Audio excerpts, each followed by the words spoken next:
Thank you, Mr. Name's Bond. James Bond.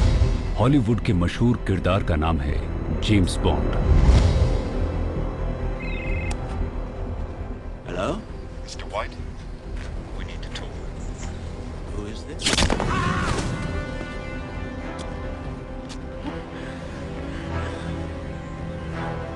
The name's Bond. James Bond. जासूस James bond का 007 number भी आपने सुना होगा। दरअसल जासूसी की दुनिया जितनी तिलिस्मी है, उतनी ही रहस्यों से भरी हुई भी। इसीलिए हॉलीवुड से लेकर बॉलीवुड तक जासूसी की कहानियों पर रोमांचक फिल्मों का दौर आज भी जारी है।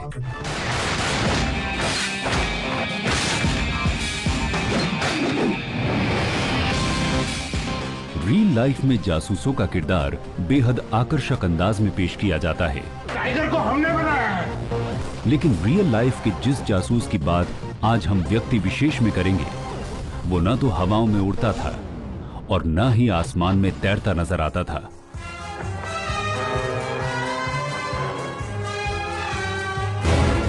फिल्मी जेम्स बॉन्ड की तरह ये जासूस न तो दुश्मन पर गोलियां बरसाता था और न ही हसीनाओं से आंखें लड़ाता था।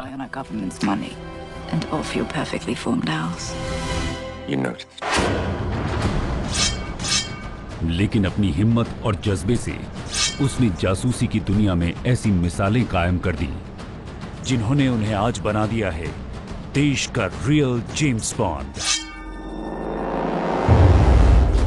अजीत डोभाल भारत में जासूसी की दुनिया का ये वो चेहरा रहा है जो आज नरेंद्र मोदी की सरकार में रुतबे और रसूख की एक नई पहचान बन चुका है। देश के राष्ट्रीय सुरक्षा सलाहकार अजीत डोभाल की प्रधानमंत्री मोदी से ये नजदीकियां ही उनकी अहमियत को बयां करती हैं। डोभाल केंद्र सरकार में सबसे ताकतवर अफसर माने जाते हैं, क्योंकि उनके कंधों पर देश की सुरक्षा का भार है। देश के अहम फैसलों में उनकी राय की अहमियत और खास जगहों पर उनकी मौजूदगी से भी जाहिर है कि केंद्र सरकार में अजीत डोभाल बन गए हैं कितने अहम और कितने खास। व्यक्ति विशेष में आज हम आपको अजीत डोभाल की जासूसी की दुनिया में ले चलेंगे और आपको बताएंगे कि क्यों और कैसे जासूसी की दुनिया से निकलकर अजीत डोभाल बन गए हैं नरेंद्र मोदी सरकार में सबसे अहम और सबसे खास। उनका बहुत क्रूशल रोल है इस सरकार के सक्सेस और फेलियर के बीच अजीत डोभाल ही होगा।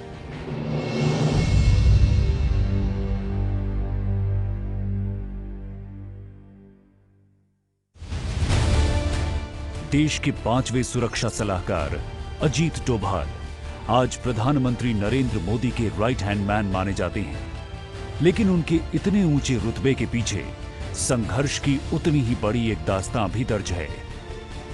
जासूसी की दुनिया में अजीत डोभाल का एक हैरतअंगेज इतिहास रहा है। उनके उस इतिहास में भी झांकने की कोशिश हम करेंगे, लेकिन पहले आपको बताते हैं कि आखिर कौन है अजीत डोभाल। 31 मई को प्रधानमंत्री के राष्ट्रीय सुरक्षा सलाहकार के रूप में नियुक्त हुए अजीत डोभाल इंटेलिजेंस ब्यूरो के चीफ रह चुके हैं। उन्हें आंतरिक सुरक्षा और काउंटर टेररिज्म का मास्टर माना जाता है, क्योंकि पंजाब से लेकर नॉर्थ ईस्ट तक और कंधार से लेकर कश्मीर तक एक जासूस के तौर पर उन्होंने देश और दुनिया में आतंकवाद के खिलाफ लड़ाई लड़ने में अहम योगदान दिया है। और उनकी इन्हीं खूबियों के चलते आज वो प्रधानमंत्री नरेंद्र मोदी के सबसे भरोसेमंद और खास बन गए हैं। नेशनल सिक्योरिटी एडवाइजर को तो इंटरनल सिक्योरिटी और एक्सटर्नल सिक्योरिटी दोनों के बारे में कंप्लीट कॉम्प्रिहेंशन, पूरा ज्ञान होना चाहिए जो इनमें है। इसीलिए चाहे चाइनीज प्रेसिडेंट का विजिट था, पहले एडवांस विजिट में गए, यहाँ भी आपने देखा होगा, ब्राज़ील में गए, ये गए साथ में, जापान में ही प्लेड ए क्रू, अभी आप देखे होंगे म्यांमार गए हैं, ऑस्ट्रेलिया में हैं, हर जगह। मैं तो देखता हूँ टीवी में, आपके चैनल के माध्यम हमको मालूम होता है। मुझे बड़ी खुशी होती है कि इन सब इम्पॉर्टेंट मीटिंग्स में राइट हैंड में बैठे होते हैं अजीत डोभाल। सो मुझे तो खुशी होती है as is batchmate and good friend कि today he is the right hand man of mister Narendra Modi and he deserves to be that. प्रधानमंत्री नरेंद्र मोदी के साए की तरह नजर आने वाले डोभाल का मशवरा सत्ता के गलियारों में ऊंचा मकाम रखता है। दरअसल राष्ट्रीय सुरक्षा परिषद का मुखिया राष्ट्रीय सुरक्षा सलाहकार होता है, जिसका मुख्य काम प्रधानमंत्री को राष्ट्रीय और अंतर्राष्ट्रीय सुरक्षा से जुड़े मुद्दों पर सलाह देना होता है। एनएसए का यह पद 1998 में पहली बार उस वक्त बना था जब देश में दूसरी बार परमाणु परीक्षण किया गया था। तब देश का न्यूक्लियर प्लान और पॉलिसी बनाने और इस मुद्दे पर विदेशी सरकारों से बात करने के लिए एक सुरक्षा परिषद का गठन भी किया गया था, जिसका कोऑर्डिनेटर राष्ट्रीय सुरक्षा सलाहकार को बनाया गया था। लेकिन बदले हालात में जब देश को आतंकवाद से बड़ी चुनौती मिली, तो देश के अंदर और बाहर सुरक्षा की जिम्मेदारी भी राष्ट्रीय सुरक्षा सलाहकार के दायरे में आ गई। जाहिर है आज एनएसए का ये ओहदा देश के सबसे अहम पदों में शुमार हो गया है, और यही वजह है कि प्रधानमंत्री मोदी के साथ अहम जगहों पर नजर आते हैं देश के राष्ट्रीय सुरक्षा सलाहकार अजीत डोभाल। मोदी जी का और डोभाल साहब का रिलेशनशिप बहुत करीबी लग रहा है, जो ज़रूरी है। उसके बगैर एनएसए फंक्शन नहीं कर सकता। और मैं समझता हूँ इनकी सोच भी मिलती जुलती है, एक दूसरे को जानते हैं, समझते हैं। और डोभाल साहब के लिए इशारा काफ़ी होता है, बाकी वो संभाल लेंगे। चाहे डिफेंस मिनिस्टर हो, चाहे होम मिनिस्टर हो, चाहे प्राइम मिनिस्टर हो, उनको इन पर काफ़ी कॉन्फिडेंस है और पूरा यकीन है कि इनको जो भी काम दिया जाए या जो भी इनके काम का दायरा है उसको ये पूरी तरह समझते हैं, और उसमें वो सलाह जो देंगे वो सबसे अच्छी सलाह होगी। जून महीने में 46 भारतीय नर्सों को इराक में आतंकी संगठन आईसिस ने बंधक बनाया था।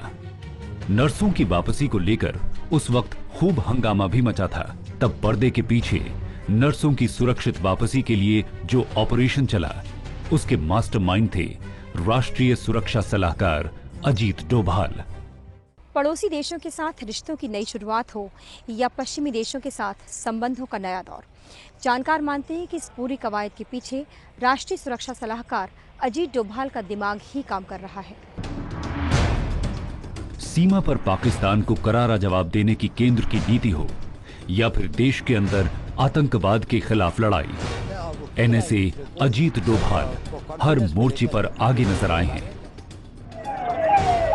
अक्टूबर में पश्चिम बंगाल के बर्धमान में जब बम फटे तो जांच अधिकारियों के साथ खुद अजीत डोभाल घटनास्थल का जायजा लेने बर्धमान भी पहुंचे थे, और ऐसा पहली बार हुआ है कि देश का राष्ट्रीय सुरक्षा सलाहकार मौका वारदात पर नजर आया है। डोभाल साहब का पश्चिम बंगाल में जाने का 3 कारण था। एक तो है कि ग्राउंड का एक असेसमेंट करना। दूसरा है ये एक अच्छा मौका था कि आप एक टेस्ट करें कि आपकी जो एग्जिस्टिंग इंटेलिजेंस नेटवर्क है वो कितनी मजबूत है। तीसरा जो है पश्चिम बंगाल की जो सरकार है उसके साथ बात करके उनको यह समझाना कि देखिए ये पश्चिम बंगाल की इशू नहीं है, ये पूरे देश की इशू। ये खुद इन्वॉल्व हो जाते हैं। जो हम एक आर्मी और पुलिस में कहते हैं you need a leader who can lead from front, तो ये वो लीडर हैं जो फ्रंट से लीड करते हैं, खुद आगे चलते हैं कि पीछे लोग आए। इनमें क्षमता है। और इसी कारण पंजाब में जो इन्होंने मिलिटेंसी जो वहाँ का हैंडल किया 80s में, शायद ये पहले पुलिस ऑफिसर हैं जिनको कि कीर्ति चक्र मिला। अजीत डोभाल के साथ काम कर चुके केएम सिंह बताते हैं कि डोभाल अपने करियर में ऊंची उड़ान भरते रहे हैं, लेकिन उनके पैर हमेशा जमीन पर टिके रहते हैं। एक जासूस के तौर पर उन्होंने बेशुमार खतरों का सामना भी किया है, लेकिन राष्ट्रीय सुरक्षा सलाहकार बनने के बाद अब उनके सामने चुनौतियां बेशुमार हैं। डोभाल की उन चुनौतियों का जिक्र भी हम आगे करेंगे, लेकिन पहले सुनिए कहानी जासूस अजीत डोभाल की। खतरा तो बहुत है, पर फिर भी खतरा मोल न लिया जाए तो फिर आपको जो जानकारी आपको चाहिए, जो रिलेशनशिप्स आपने बनाने हैं वो नहीं बन पाते। तो इस लिहाज से मैं समझता हूँ कि डोभाल एक कंप्लीट इंटेलिजेंस ऑफिसर हैं, जो सिक्योरिटी के जितने भी पहलू हैं उनकी समझ बहुत अच्छी है। 1968 बैच के आईपीएस ऑफिसर अजीत डोभाल ने 4 साल बाद 1972 में इंटेलिजेंस ब्यूरो ज्वाइन कर लिया था। 46 साल की अपनी नौकरी में महज 7 साल ही उन्होंने पुलिस की वर्दी पहनी है, क्योंकि डोभाल का ज्यादातर वक्त देश के खुफिया विभाग में बतौर जासूस गुजरा है। इसीलिए पहली नजर में अजीत डोभाल जितने सामान्य नजर आते हैं, उनका करियर भी उतना ही करिश्माई कामयाबियों से भरा हुआ है। यही एक अफसर हैं जो कि आईबी में रहे। इन्होंने Mizoram insurgency worst of the period 1975 से हैंडल किया है। पंजाब प्रो खालिस्तान मिलिटेंसी जब अपने हाइट पर थी तब हैंडल किया है। कश्मीर 90s में जब वहाँ बहुत बुरी हालत थी तब हैंडल किया है। तो आंतरिक सुरक्षा में तो इन्होंने हर जो पहलू होता है उसको हैंडल किया है। जहाँ तक बाहर का है, सबसे बड़ा हमारा पाकिस्तान हमारा एक सबसे बड़ा प्रॉब्लम होता है। ये इन्होंने इंडियन हाई कमीशन पाकिस्तान में 6 साल से ऊपर काम किया है। उसके अलावा वेस्टर्न वर्ल्ड में इंडियन हाई कमीशन लंदन में करीब 4 साल रहे हैं। 10 साल से ऊपर फॉरेन सर्विस में भी काम किए हैं। तुम करते क्या हो? मैं जासूस हूं, स्पाई, जेम्स बॉन्ड हूं तुम्हारी। मैं एक राइटर हूं। फिल्मी पर्दे पर जासूसी की जो कहानी दर्शकों को रोमांच से भर देती है, लेकिन असल जिंदगी की जासूसी की कहानी अगर सुनाई जाए तो सुनने वाले के रोंगटे खड़े हो जाएं। एक जासूस की जिंदगी कैसे खतरों से भरी होती है, ये आप खुद सुनिए उन्हीं लोगों की जुबानी जिन्होंने अजीत डोभाल के साथ जासूसी के खतरनाक काम को अंजाम दिया है। उसमें स्ट्रेस बढ़ा रहता है, स्ट्रेन बढ़ा रहता है, क्योंकि इसके कॉन्सिक्वेंसेस जो उसके नतीजे वो उल्टे भी पड़ सकते हैं। तो ये बड़ी टेंस लाइफ होती है इंटेलिजेंस ऑफिसर्स की।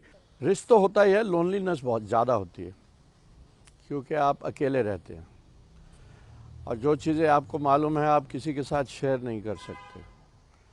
सो ये हम भूल जाते हैं कि लोनलीनेस बहुत होती है, अकेलापन बड़ा लगता है।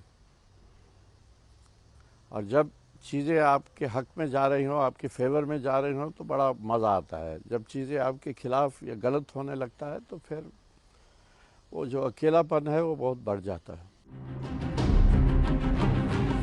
अजीत डोभाल का जासूसी की दुनिया में 37 साल का तजुर्बा रहा है। वो 9 साल पहले इंटेलिजेंस ब्यूरो यानी आईबी प्रमुख के पद से रिटायर हुए हैं। अटल बिहारी वाजपेयी की एनडीए सरकार में डोभाल मल्टी एजेंसी सेंटर और जॉइंट इंटेलिजेंस टास्क फोर्स के चीफ के तौर पर भी काम कर चुके हैं। लेकिन डोभाल की दूसरी खूबी उनकी ये विचारधारा भी रही है। भारत की छवि को संसार में, हिंदुत्व, हिंदू राष्ट्र की छवि संसार में, अपनी आस्थाओं की, अपनी प्रतिभा की बात सारे संसार तक पहुंचाएं।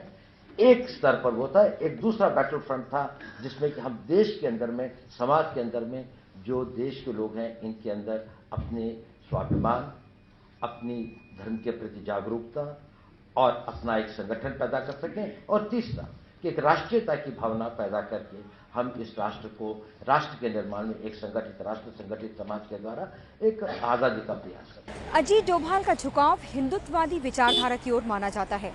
वो विवेकानंद फाउंडेशन के फाउंडर अध्यक्ष भी रह चुके हैं, जिसे राष्ट्रीय स्वयंसेवक संघ के थिंक टैंक के तौर पर जाना जाता है। साल 2010 में बीजेपी ने राष्ट्रीय सुरक्षा पर हरिद्वार में जब अपना पहला अधिवेशन बुलाया था, उसमें अजीत डोभाल को खास तौर पर बुलाया गया था।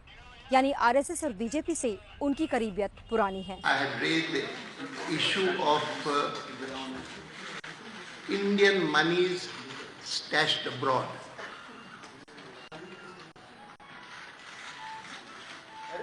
I had made some observations in that regard, how this is a matter of great concern for the country. And I had set up a task force comprising of the Gurumurthy, then Ajit Doval, who is a person dealing with security.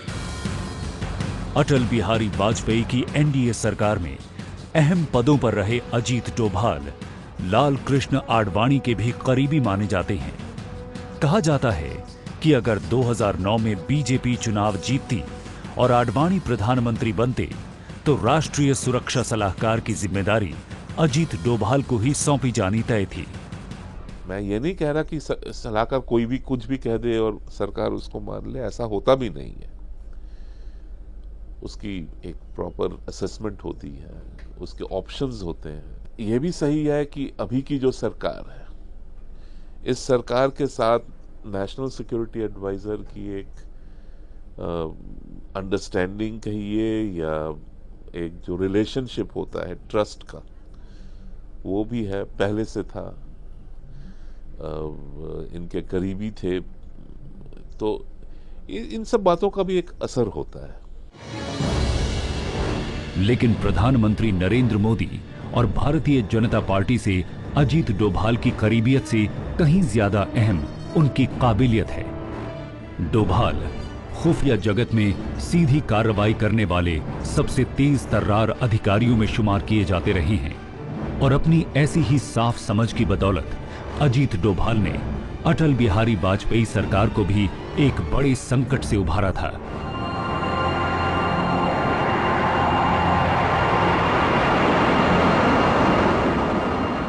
24 दिसंबर 1999 को नेपाल से भारत आ रहे air India के एक विमान का अपहरण कर लिया गया था।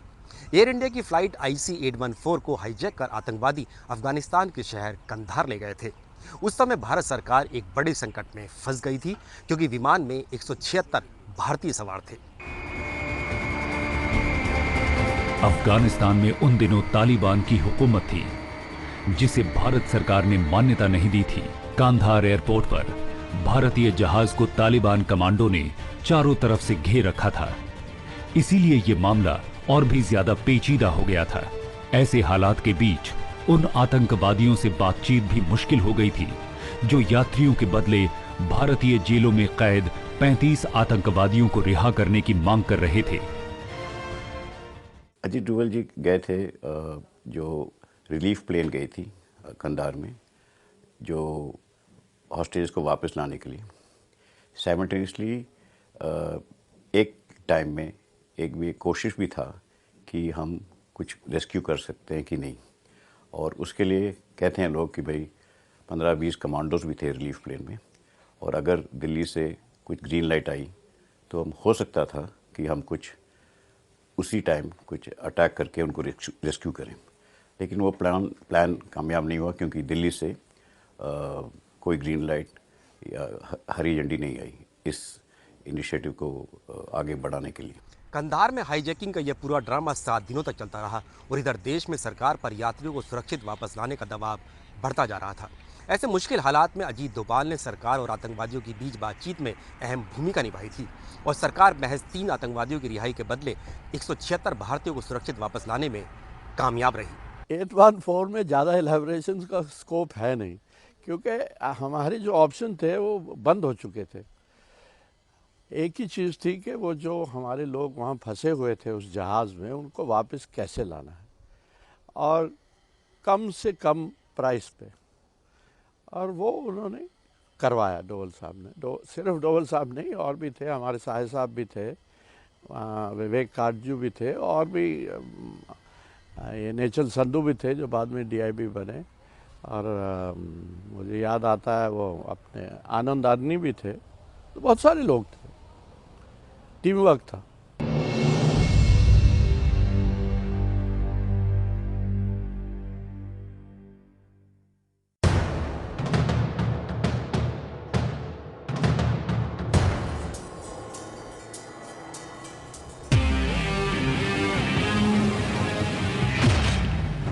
तुम जिस मिशन पे जाते हो कोई न कोई मारा जाता है। टाइगर, इस मिशन में तुम्हें सिर्फ ऑब्जर्व करना है। प्लीज यहाँ किसी को मार मत देना। फिल्मों में जासूस की जिंदगी में रहस्य भी होता है और रोमांच भी। एक जासूस की जिंदगी जितनी दिलचस्प होती है उतनी ही खतरों से भरी भी होती है, क्योंकि जासूस के लिए उसका मिशन ही उसकी जिंदगी का सबसे बड़ा मकसद बन जाता है। हॉलीवुड से लेकर बॉलीवुड तक फिल्मों में जबरदस्त एक्शन के जरिए जासूसी को इस दुनिया के सामने एक आकर्षक अंदाज में पेश किया जाता है, लेकिन असलियत में जासूसी की ये दुनिया एक अलग ही रंग में रंगी होती है, और वो रंग देशभक्ति का है।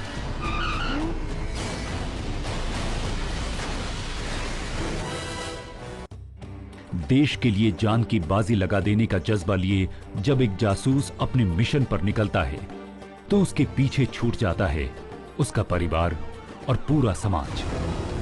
1968 बैच के आईपीएस ऑफिसर अजीत कुमार डोभाल ने भी जब इंटेलिजेंस ब्यूरो में काम करना शुरू किया तो उनका ये काम ही उनकी जिंदगी का जुनून बन गया, और 70 के दशक में डोभाल का यही जुनून उन्हें पूर्वोत्तर के राज्य मिजोरम तक खींच लाया था। मिजोरम वो एक हालत थी कि आपको शायद पता होगा कि जो आईजी मिजोरम थे मिस्टर गमंडी सिंह आर्या, वो हमारे गए थे ऑफिस में, उनको एक्सप्लोजन में मारे गए थे। उस हालत में जब मिजोरम जाने में लोगों को डर लगता था, अजीत डोभाल ने वॉलंटियर करके गए वहाँ पर, और वहाँ भी इनका सबसे बड़ा टेक्निक ये रहा है कि ये मिलिटेंट से डायरेक्टली मिलने में डर नहीं लगता है। मिले, बात किए, ऑपरेशन लॉन्च किए, विन ओवर किए। He was married only a couple of years ago, family को यहाँ छोड़ के चले गए, and for months and months together he will not, वो नहीं आए यहाँ। एशिया हाउस में हम लोग साथ थे। भारत का पूर्वोत्तर राज्य मिजोरम कुदरती खूबसूरती से सराबोर है मिजोरम, लेकिन 70 के दशक में मिजोरम भारत विरोध का अड्डा बन गया था। यहां अलगाववादी नेता लाल डेंगा सरकार के लिए एक बड़ा सिरदर्द बना हुआ था। वो अलग देश की मांग कर रहा था, और इसीलिए उसके संगठन मिजो नेशनल आर्मी ने लंबे वक्त से सरकार के खिलाफ विद्रोह का झंडा उठा रखा था। उन दिनों आईबी ऑफिसर अजीत डोभाल पूर्वोत्तर में ही तैनात थे। तब डोभाल के साथ ही रहे विनोद दुग्गल बताते हैं कि कैसे एक अंडरकवर ऑपरेशन के तहत आईबी ने मिजो नेशनल आर्मी की कमर तोड़ दी थी। मेरी लाइफ के ऊपर भी बड़े थ्रेट थे उस समय। एमएनएफ, मिजो नेशनल फ्रंट और मिजो नेशनल आर्मी बहुत एक्टिव थी, और मैं डिस्ट्रिक्ट सेशन जज भी था। प्रिजन्स भी मेरे नीचे थी, और मैं केसेस ट्राई भी करता था, टेररिज्म के केसेस ट्राई करता था। मैंने लाइफ इम्प्रिजनमेंट्स भी दी। काफ़ी जो अंडरग्राउंड लोग थे जिन्होंने हीनस क्राइम किए थे, मर्डर्स किए थे, ऑफिसर्स के मर्डर्स किए थे। तो being the IB chief, being the IB head there, he was extremely concerned because of the risk that we used to take in administration कि इनके ऊपर कोई आंच ना आए। 1976 में जो पहला पीस अकॉर्ड हुआ भारत सरकार और अंडरग्राउंड ये जो फ्रंट था मिजो नेशनल फ्रंट, जो कि सेपरेट स्टेट, सेपरेट कंट्री चाहते थे, उसमें अजीत का रोल निस्संदेह सबसे ज़्यादा था। मिजो नेशनल आर्मी के मुखिया लाल डेंगा ने अपने एक इंटरव्यू में कहा था कि अजीत डोभाल ने उनके 7 में से 6 टॉप कमांडरों को उनके ही खिलाफ भड़का दिया था। दरअसल डोभाल ने उस मिजो नेशनल आर्मी में ही सेंध लगा दी थी जो मिजोरम में भारत सरकार के खिलाफ लड़ी थी, और इसका नतीजा ये हुआ कि लाल डेंगा को भारत सरकार के साथ समझौता करने के लिए मजबूर होना पड़ा। जो उस वक्त रणनीतियां बनाई जाती थी, जो उस वक्त स्ट्रेटजी अडॉप्ट की जाती थी, उसमें इनकी contribution was far more than substantial. मैं तो पहले ही कह चुका हूँ, लेकिन इस चीज के ऊपर ये सारी चीजें अल्टीमेटली पॉलिटिकल डिसीजन से होती हैं। अल्टीमेटली ये, जैसे मैंने आपको बताया कि ये डिले भी हुआ, तो देर आर देश का जो गवर्नमेंट के हेड हैं, उन्होंने कई चीजें सोचनी होती हैं। हम एज यंग ऑफिसर सोचते हैं कि that's the best way. लेकिन there are other considerations, there are several other things that you have to consider. तो ये कहना कि उनकी ज्यादा कंट्रीब्यूशन थी, मैं ये नहीं कह सकता कि ज्यादा, लेकिन उनकी कंट्रीब्यूशन जो हमारी वहां लोकल स्ट्रेटजी थी, जो भारत सरकार की अप्रूवल के साथ हम अडॉप्ट करते थे, उसमें it was fantastic.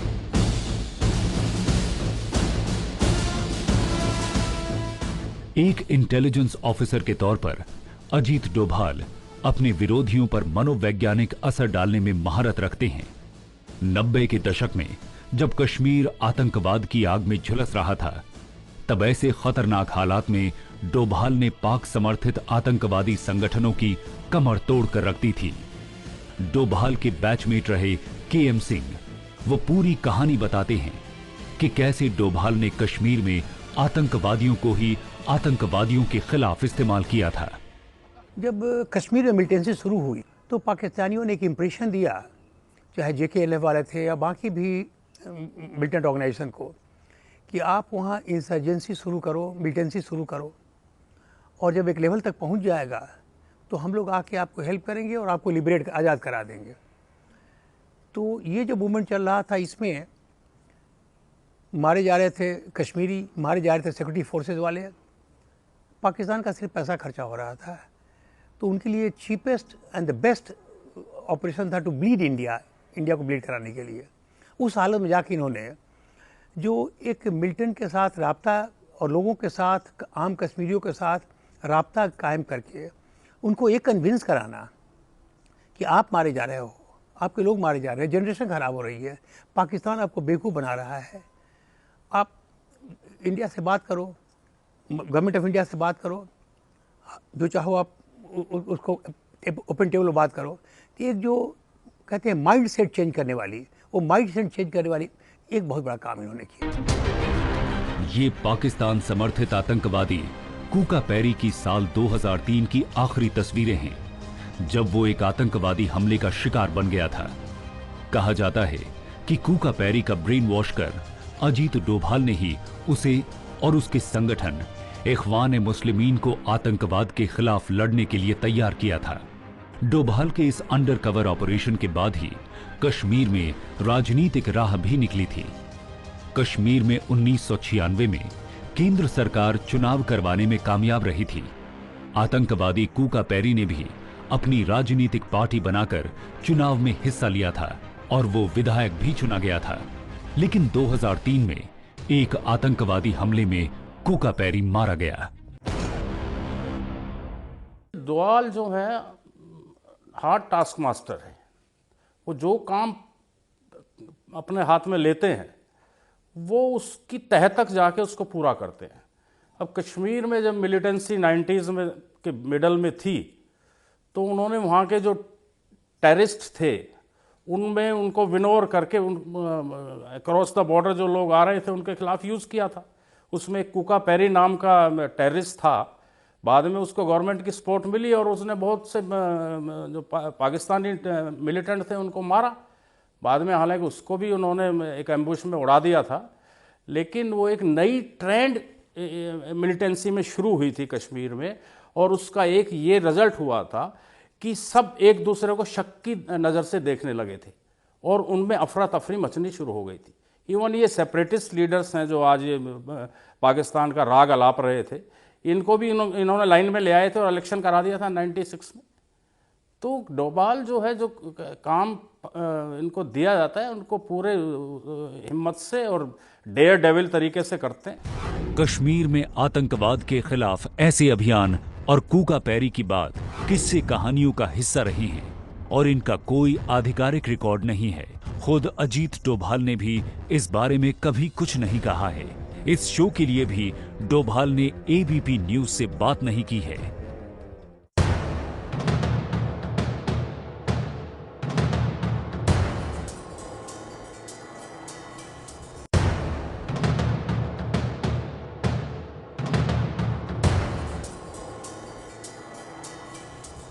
Ajit Doval ने 6 साल पाकिस्तान की जमीन पर भी गुजारे हैं। वो चीन और बांग्लादेश की सीमा के उस पार मौजूद आतंकवादी संगठनों और घुसपैठियों की नाक में नकेल डालने में भी कामयाब रहे हैं। डोभाल की कामयाबी की लिस्ट में आतंकवाद से जूझ रहे कश्मीर ही नहीं बल्कि पंजाब में भी चुनाव कराना शामिल है। ये तस्वीरें 1984 में हुए ऑपरेशन ब्लू स्टार की हैं। तब भारतीय फौज ने अकाल तख्त पर काबिज जनरल सिंह भिंडरावाले और उसके आतंकवादियों को मार गिराया था। ऑपरेशन ब्लू स्टार के ठीक 4 साल बाद 1988 की ये तस्वीरें ऑपरेशन ब्लैक थंडर की हैं, जब स्वर्ण मंदिर में छिपे चरमपंथियों को बाहर निकालने के लिए एक बार फिर सुरक्षा बलों ने धावा बोला था। ऑपरेशन ब्लैक थंडर को 300 नेशनल सिक्योरिटी गार्ड्स और बीएसएफ के 700 जवानों ने अंजाम दिया था। इस ऑपरेशन में अजीत डोभाल ने खुफिया ब्यूरो के अधिकारियों के दल का नेतृत्व किया था। उस टाइम केपीएस गिल थे डायरेक्टर जनरल पंजाब। उस टाइम सिख मिलिटेंट्स ने फिर से अकाल तख्त सीज करके और वहाँ से थ्रेट्स इशू हो रहे थे और सरकार ने डिसाइड करा कि हमने फिर से इनको निकालना है वहाँ से। लेकिन प्रॉब्लम वहाँ ये था कि उनके पास हथियार थे और काफ़ी कुछ बारूद वगैरह थे अंदर। तो उन्होंने दुवल साहब को ऑथराइज करा कि वो जाएं और उनसे मिलें as a Khalistan terrorist, as a ISI funded terrorist from Khalistan, from Pakistan. और वो मिले, लोगों से बात करे और अंदर घुस गए वो। और वहाँ से उन्होंने जो स्नाइपर्स थे बाहर, हर स्नाइपर को इन्फॉर्मेशन मिलता था कि कौन सा टेररिस्ट कहाँ हैं और एक एक को मार दिया उन्होंने। 80 के दशक में जब पंजाब आतंकवाद की चपेट में था, तब 1988 में किसी वक्त डोभाल ने पाकिस्तानी एजेंट बनकर स्वर्ण मंदिर में एंट्री मारी थी। उस समय कहा जाता है कि डोभाल ने एक रिक्शे वाले का भेष बनाया था और वो खालिस्तान समर्थित आतंकवादियों को ये विश्वास दिलाने में कामयाब हो गए थे कि वो पाकिस्तानी खुफिया एजेंसी ISI के एजेंट हैं और यहाँ उनकी मदद के लिए आए हैं। ऑपरेशन ब्लैक थंडर से 2 दिन पहले अजीत डोभाल रिक्शे वाले के भेष में स्वर्ण मंदिर के अंदर दाखिल हुए थे और जब वो बाहर आए तो उनके पास स्वर्ण मंदिर में छिपे आतंकवादियों से जुड़ी सारी अहम जानकारियां मौजूद थीं। बताया जाता है कि सेना जब ऑपरेशन ब्लैक थंडर को अंजाम दे रही थी, उस वक्त भी अजीत डोभाल हरमंदिर साहब के अंदर ही मौजूद थे। कि ये एक ऐसे पुलिस ऑफिसर थे जो पोस्टेड थे दिल्ली में, पंजाब ऑपरेशन हैंडल कर रहे थे, लेकिन दिल्ली से हैंडल नहीं किया। खुद अमृतसर गए, पंजाब के डिस्ट्रिक्ट हेडक्वार्टर में गए, वहाँ से उन्होंने हैंडल किया। जितने जो इम्पॉर्टेंट ऑपरेशंस हुए हैं सब उन्होंने खुद ऑपरेशन हैंडल किया। ये ऐसे ऑफिसर हैं जो कि टॉप मिलिटेंट्स को थ्रू इंटेलिजेंस ऑपरेशन खुद मिल के उनसे बात करना, इनमें ये क्षमता है। और निर्भीक होकर काम करने वाली जो बात है, निर्भीक होकर, ये नहीं कि मिलिटेंट से कैसे मिले, तो एक बहुत बड़ी बात है। बाकी जो इंटेलिजेंस ऑपरेशन कैसे हैंडल किया, ये तो पब्लिक डोमेन की बात नहीं है। ऑपरेशन ब्लैक थंडर से जुड़ी ये सारी बातें किस्से कहानियों में हो रही हैं और इसका कोई आपराधिक रिकॉर्ड नहीं है। खुद अजीत डोभाल ने भी इस बारे में कभी कुछ नहीं कहा है और इस शो के लिए भी अजीत डोभाल ने ABP न्यूज से बात तक नहीं की है। जासूसी की दुनिया में अजीत डोभाल का नाम एक ऊंचा मकाम रखता है। डोभाल को आंतरिक सुरक्षा और काउंटर टेररिज्म का माहिर माना जाता रहा है। क्रॉस बॉर्डर टेररिज्म और ट्रांस बॉर्डर टेररिज्म से निपटने में डोभाल अपनी काबिलियत बार बार साबित कर चुके हैं, लेकिन देश के राष्ट्रीय सुरक्षा सलाहकार के तौर पर अब उनका रोल बेहद बड़ा हो गया है और उनकी जिम्मेदारी बेहद अहम। नेशनल सिक्योरिटी एडवाइजर का जो रोल है वो तो काफ़ी बड़ा रोल है, इससे काफ़ी बढ़ के। तो उसमें सिर्फ काउंटर टेररिज्म नहीं, उसमें पॉलिसीज़ हैं, उसमें स्ट्रैटेजीज़ हैं, उसमें देश के इंटरेस्ट को प्रोटेक्ट करते हुए कैसे दूसरे देशों के साथ आगे बढ़ना है वो है। क्योंकि उसमें it's not only simply limited to a particular aspect of kind of security. He is now the national security advisor. So it's a far bigger portfolio. चुनौती बहुत हैं। चाइना उभरता हुआ देश आ रहा है, एक economic threat, economic and security threat माना जा सकता है। तो एक तरफ हम इकोनॉमिक इन्वेस्टमेंट चाहते हैं बाकी देशों से, और दूसरी ओर हमारे पास सिक्योरिटी कंसर्न्स हैं। तो दोनों को बैलेंस करके जाना उनके लिए बहुत ही कठिन है और चैलेंजिंग है। राष्ट्रीय सुरक्षा सलाहकार अजीत डोभाल का मानना है कि देश के अंदर और बाहर आतंकवाद की चुनौती से निपटने के लिए एनसीटीसी यानी नेशनल काउंटर टेररिज्म सेंटर जैसी किसी बड़ी संस्था बनाने की जरूरत है। प्रधानमंत्री नरेंद्र मोदी भी आतंकवाद के खिलाफ कड़ी कार्रवाई की मांग करते रहे हैं। हालांकि गुजरात का मुख्यमंत्री रहते हुए उन्होंने एनसीटीसी का विरोध भी किया था, लेकिन अब जबकि सत्ता उनके हाथ में है तो ऐसे में उन्हें ऐसे हाथ की जरूरत है जो आतंकवाद पर मजबूत वार कर सके। मैं ये सोचता हूँ कि ये एक नियर परफेक्ट चॉइस है। परफेक्ट चॉइस थी ब्रजेश मिश्रा जी, पर क्योंकि उस समय आपको याद होगा ब्रजेश मिश्रा सिर्फ एनएसए नहीं थे, वो प्रिंसिपल सेक्रेटरी भी थे, और एक तरह से वो मुल्क को वही चलाते थे अटल जी के गाइडेंस के अंडर। तो वो बहुत परफेक्ट रिलेशनशिप था। अब इसको मैं नियर परफेक्ट समझता हूँ, मोदी जी का और डोभाल साहब का जो है।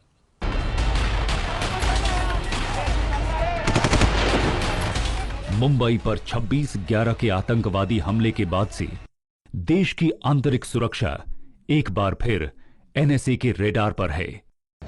देश की करीब 5000 किलोमीटर लंबी सीमा पर आतंकवादियों की घुसपैठ भी एक बड़ी चुनौती है। कश्मीर में किस तरह की रणनीति अपनाना है, ओडिशा से लेकर आंध्र प्रदेश तक फैले रेड कॉरिडोर में माओवादियों की चुनौती से किस तरह निपटना है, पड़ोसी देशों के साथ रिश्तों को मजबूत करने की भी जरूरत है ताकि भारत विरोधी हरकतों पर शिकंजा कसा जा सके। देश में आर्थिक तरक्की की रफ्तार बढ़ाने और विदेशी निवेश लाने के लिए सुरक्षा व्यवस्था की मजबूत किलेबंदी बेहद अहम हो चुकी है। जाहिर है भारत के राष्ट्रीय सुरक्षा सलाहकार अजीत डोभाल के सामने वक्त कम है और चुनौतियां हैं बेशुमार।